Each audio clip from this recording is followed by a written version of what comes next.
Hello focus, recently अभी Hindustan petroleum corporation limited, जिसको आप सभी लोग एचपीसीएल के नाम से जरूर जानते होंगे, एचपीसीएल ने अपनी ऑफिशियल वेबसाइट पे एक डिटेल्ड एडवर्टाइजमेंट पब्लिश करा है रिगार्डिंग रिक्रूटमेंट फॉर 21 डिपार्टमेंट्स।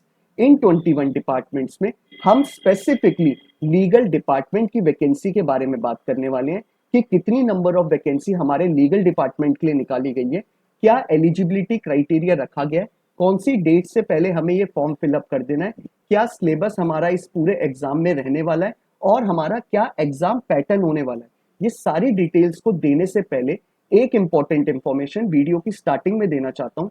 जो भी बच्चा अभी लॉ स्टूडेंट है, लॉ ग्रेजुएट हो चुका है या फिर प्रैक्टिसिंग एडवोकेट है ऑल ओवर इंडिया के किसी भी कोर्ट में, अगर वो चाहता है हमारे लीगल फर्टिनिटी के लिए कोई भी वैकेंसी ऑल ओवर इंडिया में निकलती है, चाहे वो आपके इंटर्नशिप की वैकेंसी हो या फिर जुडिशरी की वैकेंसी हो या फिर आपके पीएसयू बैंक्स या फिर सेंट्रल और स्टेट गवर्नमेंट द्वारा निकाली गई इंडिया में कोई भी वैकेंसी हो, अगर आप चाहते हैं कि आप टाइमली उन रिक्रूटमेंट प्रोसेस का पार्ट बन पाएं और जल्दी से जल्दी एक अच्छी अपॉर्चुनिटी को ग्रैब कर पाएं, तो आप इस चैनल को सब्सक्राइब कर लीजिए। इस चैनल पे ऑल ओवर इंडिया में कोई भी हमारी फर्टिनिटी के लिए वैकेंसी निकलेगी तो आपको टाइमली अपडेट कर दिया जाएगा, ताकि आप टाइमली ही उनका पार्ट बन पाए और जल्दी से जल्दी उस अपॉर्चुनिटी को ग्रैब कर पाए। तो अब हम इस पूरे डिटेल्ड एडवर्टाइजमेंट के बारे में बात कर लेते हैं। एचपीसीएल ने जो हमारे लिए वैकेंसी निकाली है 21 डिपार्टमेंट्स में, हमारे लॉ डिपार्टमेंट में हमारे लिए वैकेंसी निकाली गई है और साथ ही साथ एचआर डिपार्टमेंट, जो कि हमारा ह्यूमन रिसोर्स का डिपार्टमेंट होता है, उसमें भी हमारे लिए वैकेंसी निकाली गई है। तो सबसे पहले हम लॉ डिपार्टमेंट की वैकेंसी के बारे में बात कर लेते हैं। हमको एचपीसीएल जो डेजिग्नेशन ऑफर कर रहा है वो लॉ ऑफिसर की डेजिग्नेशन ऑफर कर रहा है। पे स्केल के बारे में बात कर लेते हैं। पे स्केल में इन्होंने बोला है आपका जो पे स्केल होगा वो 50,000 से लेके 1,60,000 के इन बिटवीन होगा। नंबर ऑफ वैकेंसी 5 निकाली गई है हमारे लॉ डिपार्टमेंट के लिए और एज में बोला गया है अगर आपकी एज बिलो 26 ईयर्स है तभी आप इस रिक्रूटमेंट प्रोसेस का पार्ट बन पाएंगे। एजुकेशनल क्वालिफिकेशन में बोला है आपके पास एलएलबी की डिग्री होनी चाहिए, इररिस्पेक्टिव आपने 3 ईयर का एलएलबी कोर्स कराओ या फिर 5 ईयर का बीए एलएलबी इंटीग्रेटेड कोर्स। अगर आपके पास एलएलबी की डिग्री है from a recognised university by bar council of India, तो आप इस पूरे रिक्रूटमेंट प्रोसेस का पार्ट बन सकते हैं। एक्सपीरियंस की बात कर लेते हैं। 1 साल का आपसे एक्सपीरियंस मांगा गया है। एक्सपीरियंस का सर्टिफिकेट कई बच्चे मुझसे पूछते हैं एज अ प्रैक्टिसिंग एडवोकेट हमें एक्सपीरियंस लेटर कहां से मिलेगा। तो आप जैसे ही अपने बार काउंसिल ऑफ इंडिया के साथ अपने आप को रजिस्टर करवा लेते हैं, उसके बाद आप कोई भी एक कोर्ट का बार एसोसिएशन के साथ ज्वाइन करते हैं अपने आप को, जहां पर आपको वोटिंग राइट्स मिलते हैं। आप जिस भी बार एसोसिएशन के साथ जुड़े हुए हैं, आप वहां के ऑफिस में जाइएगा और उस ऑफिस में जाकर आप बताइएगा कि मेरे को अपना एक्सपीरियंस सर्टिफिकेट चाहिए। तो आपका जो बार एसोसिएशन का ऑफिस होगा वहां पर आपको एक अपने लेटर हेड पे आपके नाम के साथ आपको पूरा डिटेल्स दे देंगे कि आपको कितने टाइम तक प्रैक्टिस करते हुए हो गया है इस कोर्ट में। तो उसमें लास्ट में आपके जनरल सेक्रेटरी के, जो उस कोर्ट में जनरल सेक्रेटरी होंगे या फिर प्रेसिडेंट होंगे, उनका वहां पर साइन लग जाता है और वो आपका एक्सपीरियंस लेटर होता है। तो आप इजीली अपना एक्सपीरियंस सर्टिफिकेट ले सकते हैं अपने बार एसोसिएशन में। ये आपका प्रोसीजर होगा। अब बात कर लेते हैं दूसरे डिपार्टमेंट में जो हमारे लॉ ऑफिसर के लिए वैकेंसी निकली है, वो आपके ह्यूमन रिसोर्स मतलब एचआर डिपार्टमेंट में भी लॉ ऑफिसर के लिए वैकेंसी निकली है। यहाँ पे भी आपको डेजिग्नेशन लॉ ऑफिसर की दी जा रही है। पे स्केल यहाँ पे भी आपका स्केम है 50,000 से लेके 1,60,000 के in between. Number of vacancy यहाँ पर चेंज है, 2 वैकेंसी यहाँ पर निकाली गई है और इसमें जो एज बोली गई है वो भी अगर आप बिलो 26 ईयर्स हैं तभी आप इस रिक्रूटमेंट प्रोसेस का पार्ट बन सकते हैं। एजुकेशनल क्वालिफिकेशन में भी सेम चीज बोली है, अगर आपने 3 ईयर या 5 ईयर का इंटीग्रेटेड एलएलबी कोर्स कर रखा है तो आप एलिजिबल हैं इस फॉर्म को फिलअप करने के लिए। 1 साल का आपसे एक्सपीरियंस मांगा गया है। मतलब आपके लिए जो लॉ ऑफिसर के लिए जो आपके लिए वैकेंसी निकाली गई है, number of vacancy total 7 vacancy है। अलग अलग डिपार्टमेंट में, एक लॉ डिपार्टमेंट में, एक एचआर डिपार्टमेंट में, लेकिन क्वालिफिकेशन, एज, पे ग्रेड सब कुछ सेम रखा गया, एक्सपीरियंस सब कुछ सेम है। आप दोनों फॉर्म फिलअप कर सकते हैं बहुत इजीली। इसलिए मैं चाहूंगा आप ये फॉर्म जरूर फिलअप करें, क्योंकि जो आपके एचपीसीएल है आप इसे गवर्नमेंट अपॉर्चुनिटी ही मानिएगा। ये इतनी अच्छी ऑर्गेनाइजेशन है और आपको बहुत सारी चीजें इसमें सीखने को मिलेंगी और आपके लिए एक लाइफ टाइम अपॉर्चुनिटी है ये। तो मैं चाहूंगा आप लोग जो भी इस फॉर्म के लिए एलिजिबल है वो इस फॉर्म को जरूर फिलअप करें और इस पूरे रिक्रूटमेंट प्रोसेस का पार्ट बने।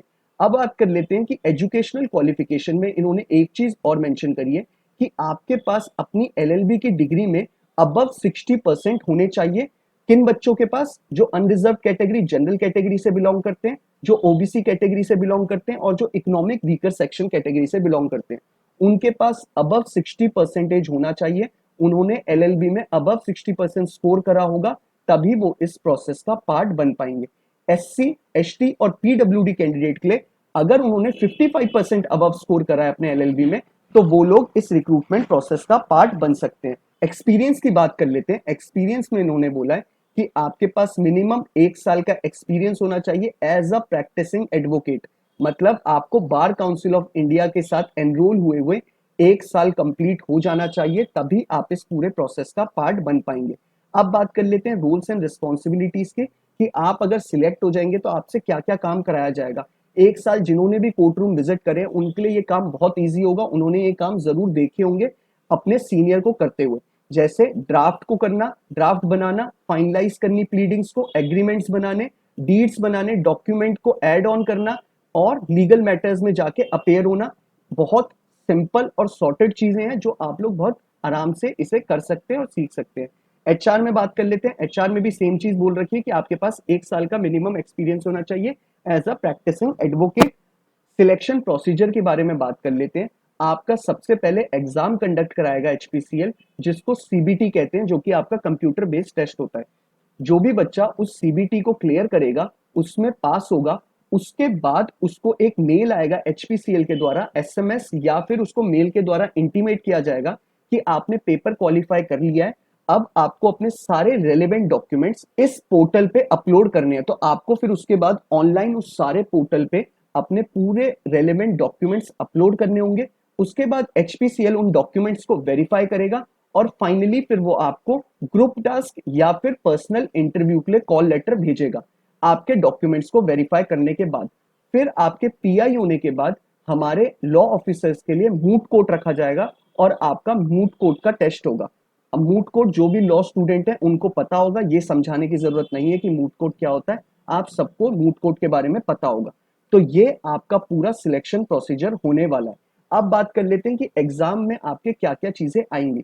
आपका जनरल एप्टीट्यूड आने वाला है, इंग्लिश लैंग्वेज, क्वांटिटेटिव एप्टीट्यूड आएगा, इंटेलेक्चुअल पोटेंशियल टेस्ट के रिगार्डिंग आपके लॉजिकल रीजनिंग आएगी, डेटा इंटरप्रिटेशन आएगा। ये आपका सारा जनरल एप्टीट्यूड में इंक्लूडेड है। इसके बाद टेक्निकल एग्जाम जो आपके लॉ के रिगार्डिंग एग्जाम होगा, उसमें लॉ के रिगार्डिंग ही आपके सारे क्वेश्चंस आएंगे। तो ये आपका पूरा प्रोसीजर है। अब बात कर लेते हैं कि आपको कौन सी डेट से पहले ये फॉर्म फिलअप कर लेना है। आपको ये फॉर्म बिफोर 18th ऑफ सितंबर 2023 से पहले ये फॉर्म फिलअप कर लेना है, तभी आप इस रिक्रूटमेंट प्रोसेस का पार्ट बन पाएंगे। इन केस अगर आपको इस फॉर्म को फिलअप करने में किसी तरीके की कोई क्वेरी अराइज होती है, तो नीचे आप कमेंट बॉक्स में अपना कमेंट ड्रॉप कर दीजिएगा। मैं पूरी कोशिश करूंगा आपकी क्वेरी को टाइमली रिजॉल्व कर दूं, ताकि आप जल्दी से जल्दी अपना ये प्रोसेस खत्म कर पाएं और अपनी प्रिपरेशन स्टार्ट कर पाएं। जॉब लोकेशन के बारे में मैं आपको बताना भूल गया।